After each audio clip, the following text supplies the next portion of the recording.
Voilà, donc on reprend notre étude là où on l'avait laissé la dernière fois. On s'était arrêté au verset 11. Et on peut dire que cette lettre de Jude, dans sa majeure partie, n'est pas forcément très encourageante, parce qu'elle est une description des impies qui menacent l'Église de Jésus-Christ. Donc, mais quand on étudie la parole de Dieu, eh bien on étudie l'ensemble en fait, la totalité de la parole de Dieu. Il faut tout prendre, ne rien écarter, en se disant bon, c'est pas très intéressant, ou c'est moins intéressant, ou moins encourageant. Non, on prend toute la parole de Dieu. Et si c'est peut-être pas forcément encourageant, en tout cas c'est édifiant pour l'Église. C'est toujours édifiant. La parole est toujours édifiante. Et c'était là le sujet d'inquiétude de Jude, c'est qu'il voyait une menace, il voyait un danger, il voyait des loups ravisseurs pour l'Église. Et donc, comme l'Église est la cible d'un ennemi, eh bien, elle a besoin d'être avertie, elle a besoin de savoir bien les dangers qui peuvent la menacer. Et donc, c'est nécessaire d'avoir les yeux ouverts. Alors, le passage qu'on va voir ce soir, c'est donc une description des impies des derniers temps. Et Jude va prendre plein d'images, plein d'illustrations. Il va faire des comparaisons pour nous permettre de bien comprendre. Il veut vraiment illustrer son propos. Et donc on va voir ces images les unes après les autres. Donc on verra ce soir versets 12 à 19, mais on va avancer petit à petit dans ces versets. Et on va d'abord lire verset 12. Il dit: ce sont des écueils dans vos agapes, faisant impunément bonne chère, se repaissant eux-mêmes. Ce sont des nuées sans eau, poussées par les vents, des arbres d'automne sans fruits, 2 fois morts, déracinés, des vagues furieuses de la mer, rejetant l'écume de leur impureté, des astres errants auxquels l'obscurité des ténèbres est réservée pour l'éternité. Donc voilà. On va commencer avec ces premières images. Donc d'abord, ce sont des écueils dans vos agapes. Donc un écueil, c'est une tête rocheuse, une petite île émergée au-dessus de l'eau, mais parfois aussi c'est simplement quelque chose qui est recouvert par l'eau. S'il y a 20 cm ou moins, eh bien c'est un écueil qui est dans la mer, donc on ne le voit pas. Si on ne le sait pas, c'est un vrai danger, c'est un récif, et c'est très pernicieux, très pernicieux. Et Jude dit que ces impies, eh bien, venaient manger dans les agapes, c'est-à-dire dans les repas fraternels, là où aussi on prenait la scène, on partageait le pain et le vin ensemble, et ils profitaient de cet accueil, de cette ouverture, et ils se repaissaient de ce qui leur était offert. Et on ne se doutait pas forcément qu'il y avait un danger. C'est comme un navire qui ne sait pas qu'il y a un écueil, eh bien il ne voit pas le danger. Et pourtant, eh bien, tous les navires craignent véritablement les écueils parce que ça vient éventrer un bateau et ça l'amène par le fond. Et ainsi sont les faux chrétiens qui s'infiltrent parmi les enfants de Dieu. Ils ne sont pas là pour venir donner, pour apporter quelque chose. Ils viennent pour prendre en fait, pour se servir, ici pour se repaître. Et finalement, eh bien, ils viennent faire du mal à une église locale par leur conversation, par leur emprise sur des personnes plus faibles, par une influence néfaste petit à petit. Donc voilà, ce sont des écueils dans vos agapes. Deuxième image, il dit ce sont des nuées sans eau poussées par les vents. Alors je pense qu'on pourrait l'appeler un oxymore. Vous connaissez cette figure de style? C'est ma fille qui m'a rappelé ça la dernière fois, elle en parlait à table. Donc c'est quand deux mots opposés eh bien, sont associés ensemble. Par exemple, si on dit de l'eau sèche, c'est pas possible. Des ténèbres lumineuses, c'est aussi des oxymores. Et ici, ce sont des nuées sans eau. C'est assez paradoxal, contradictoire, puisque des nuées, c'est des nuages, et c'est composé d'eau, c'est de l'eau. Et même si on aime le beau temps, là on est content, on a eu une belle journée, C'est une bénédiction le beau temps, mais un nuage, c'est aussi une bénédiction. Les nuages sont une bénédiction parce que sans pluie, pas de verdure, sans verdure, pas de nourriture, sans nourriture, c'est catastrophique pour l'homme. Donc la nuée, c'est un bienfait pour la terre et pour l'homme. Et la nuée, elle apporte une bénédiction, elle enrichit en fait, elle rafraîchit, en pensant aussi l'eau, une image du Saint-Esprit. Mais ici, ce sont des nuées sans eau poussées par les vents. Donc c'est un nuage auquel on pourrait se dire, ça va apporter un rafraîchissement, mais pas du tout, quoi. Ça n'apporte rien du tout. C'est un nuage sec, pas de pluie, il n'y a rien qui en sort, pas d'eau. Il ne fait que passer. Voilà, il est comme vide, il n'apporte rien. Ainsi sont les impies. Il dit ensuite qui sont des arbres d'automne sans fruits, 2 fois morts, déracinés. Donc, des arbres 2 fois morts. Donc, ils sont morts d'abord parce que ce sont des arbres, comme des arbres qui ont donné leurs fruits l'été, et puis qui arrivent à l'automne, voilà, les feuilles tombent, et il n'y a plus de fruits. Donc, de l'extérieur, il paraît comme mort, cet arbre. Mais non seulement cela, mais ce sont des arbres qui sont réellement morts, puisqu'il dit qu'ils sont déracinés. Un arbre déraciné, c'est un arbre qui est mort ou qui est voué à mourir, en tout cas très rapidement. Et c'est ainsi que sont ces impies, ils n'ont rien à apporter, ils sont coupés, déracinés, parce qu'ils sont loin de Dieu. Ils ne peuvent donc pas recevoir la vie qui vient du Créateur, puisqu'ils sont coupés de Dieu, comme une fleur qui est coupée. Elle est magnifique, mais elle n'a plus la vie, c'est fini, elle va faner, elle va s'éteindre. Elle est coupée de la source de la vie. Ces impies, c'est pareil. En apparence, voilà. Peut-être on peut se dire, il y a la vie, mais non, lui, il dit même pas. Il dit, mais ils sont 2 fois morts comme un arbre d'automne. Donc, pour Jude, il dit, mais même de l'extérieur, on se dit, voilà, il n'y a rien. Mais en réalité, il n'y a rien. Ils sont vraiment morts en profondeur. Ensuite, il dit, ce sont des vagues furieuses de la mer, rejetant l'écume de leur impureté. Alors une autre description, des vagues furieuses de la mer. Et il y a une chose qui n'est pas agréable, c'est cette écume quand il y a une tempête, parce que c'est cette mousse jaunâtre là qui fait très sale finalement. Ça ferait très impur. Alors comment ça vient cette écume? Donc ce sont des bactéries et des algues qui sont contenues dans l'eau de mer et qui produisent des protéines, des matières grasses et du mucus. Et le mucus, c'est cet aspect un peu visqueux, un peu gluant. Et en fait, c'est naturel, c'est bon parce que c'est quelque chose qui les aide à se protéger, ces bactéries, ces algues, se protéger des prédateurs. Mais quand il y a une abondance comme ça de remue, ça vient se coaguler. Et du coup, ça fait cet aspect sale sur le bord de la mer. Et on ne voit, quand on voit l'écume, on ne voit que l'impureté, que la saleté, et ainsi sont les impies. En fait, on finit par voir l'impureté, la saleté, la vulgarité, l'impiété, les péchés qui finissent par paraître chez eux. Enfin, il dit, ce sont des astres errants auxquels l'obscurité des ténèbres est réservée pour l'éternité. Alors quand vous regardez l'univers, c'est magnifique.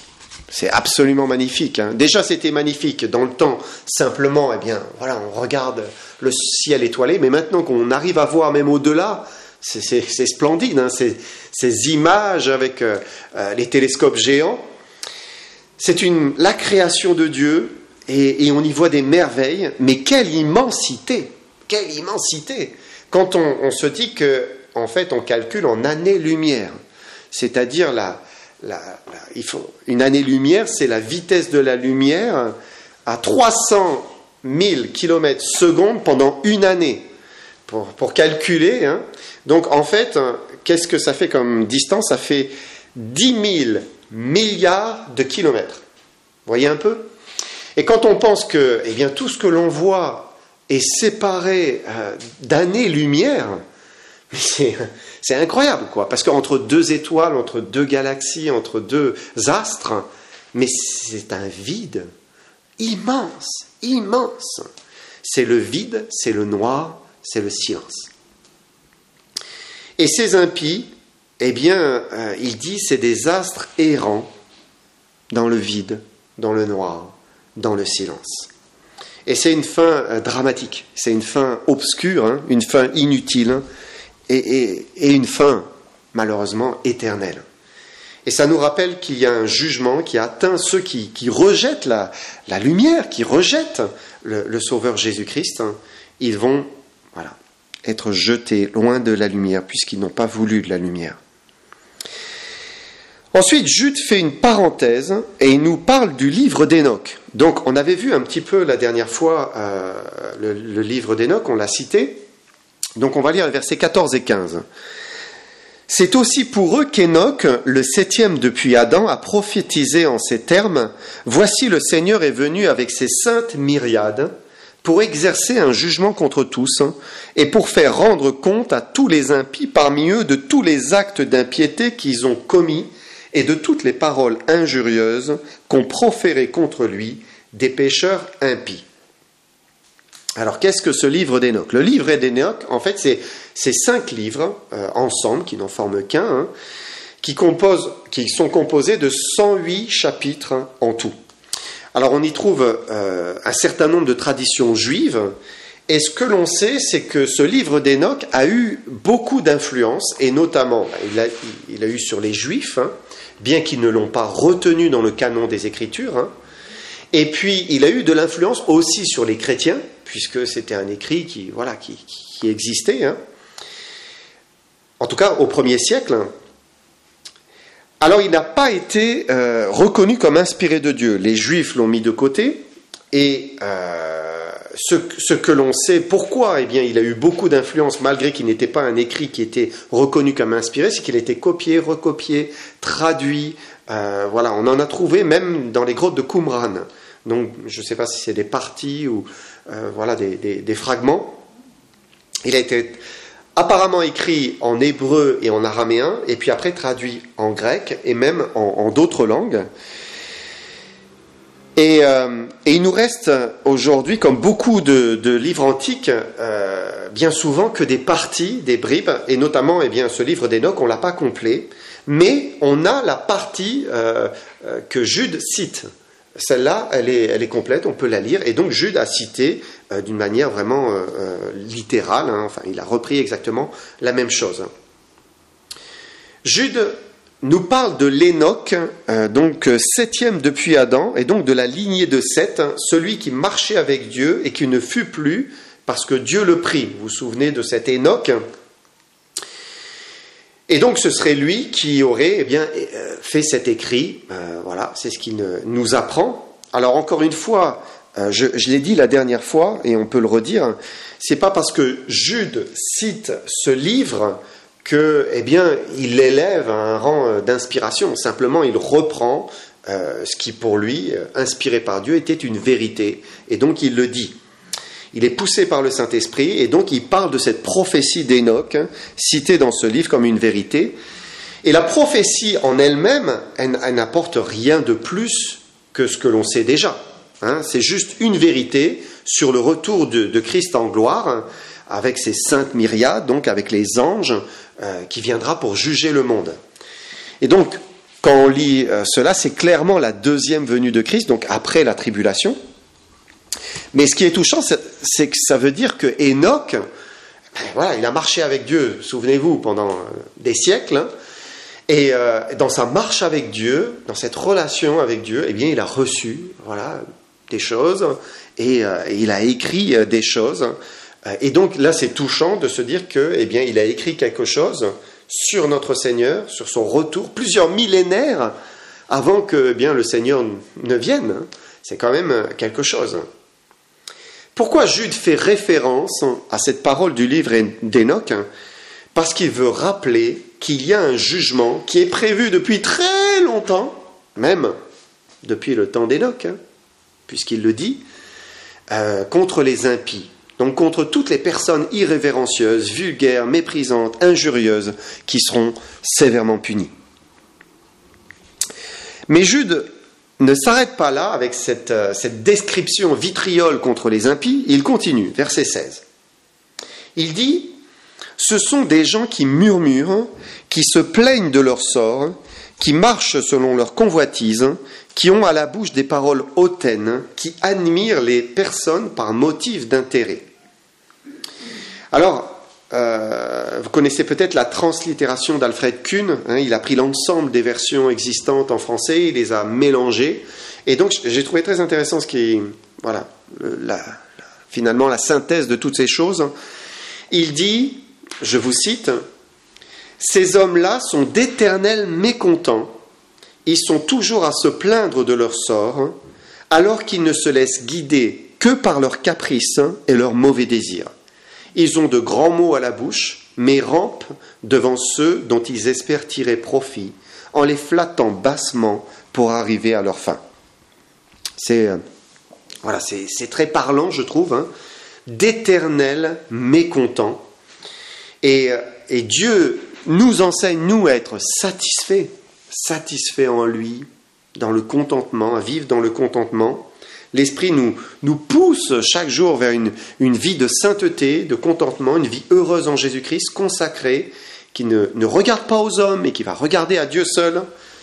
Mais ces impies, eux, c'est le contraire. Ils se caractérisent par l'insatisfaction, l'orgueil et l'opportunisme. Il continue, il dit, versets 17-18, « Mais vous, bien-aimés, souvenez-vous des choses annoncées d'avance par les prophètes de notre Seigneur Jésus-Christ. Il vous disait qu'au dernier temps, il y aurait des moqueurs, marchant selon leur convoitise impie. » Donc là, c'est intéressant. « Mais vous, et nous chrétiens, enfants de Dieu, eh bien, il faut se souvenir de ce qui est écrit au temps de la fin, ou du dernier temps, ou dans les temps de la fin. » On pense que Jude a écrit vers 68-70 après Jésus-Christ, et il voit cela comme le dernier temps, ou les derniers temps. Et il a raison d'une certaine manière.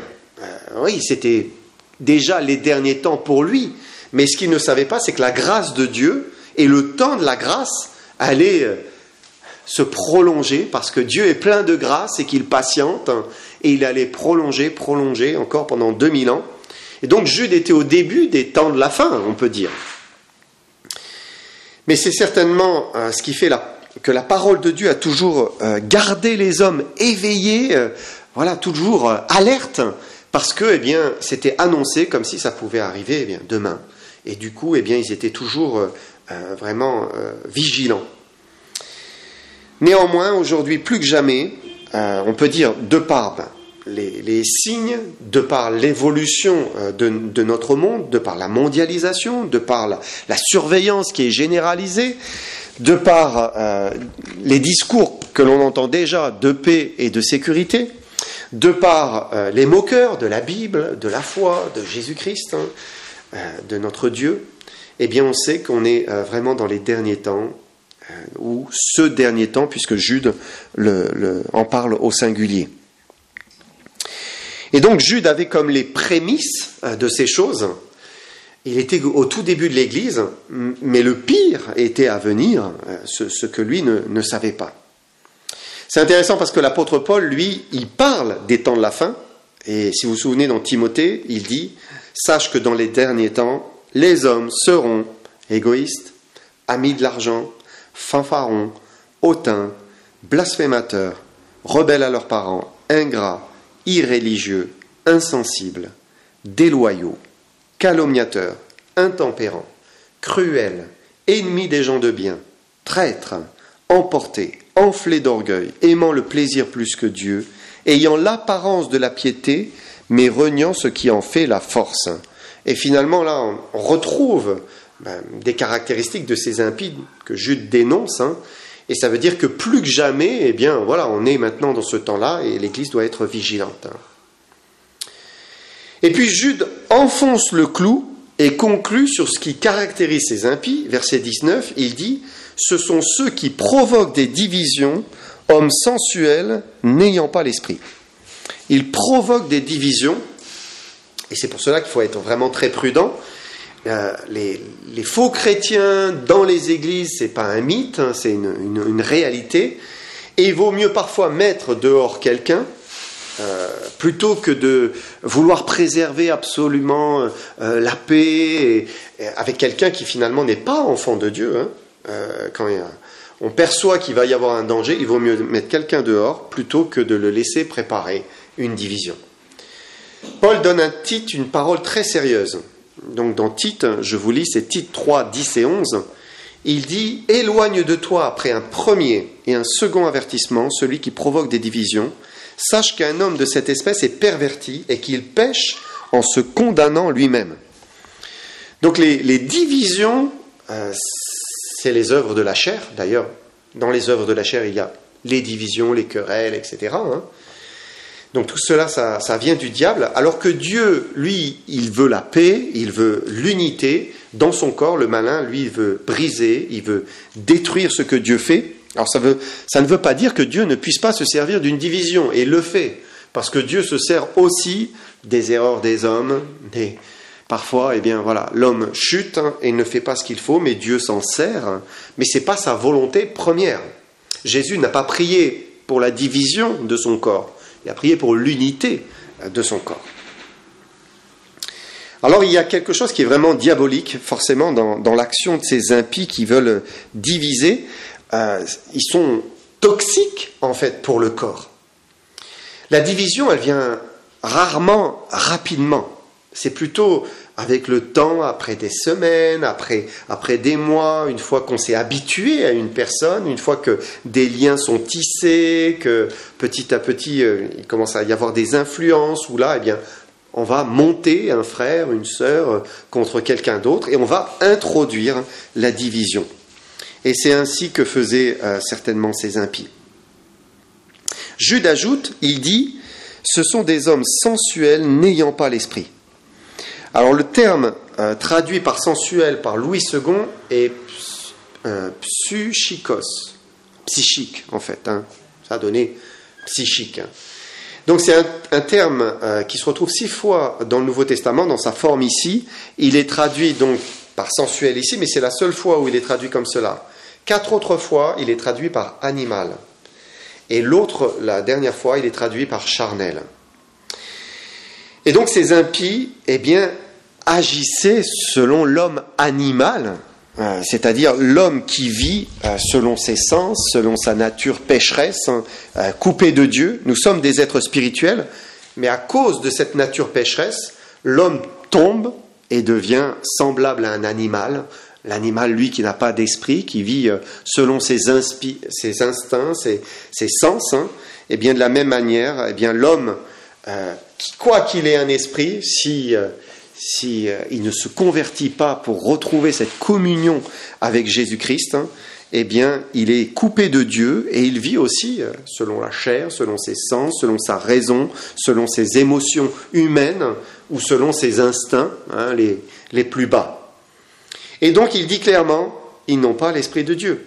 Ils n'étaient pas sauvés. Ils n'étaient pas sauvés.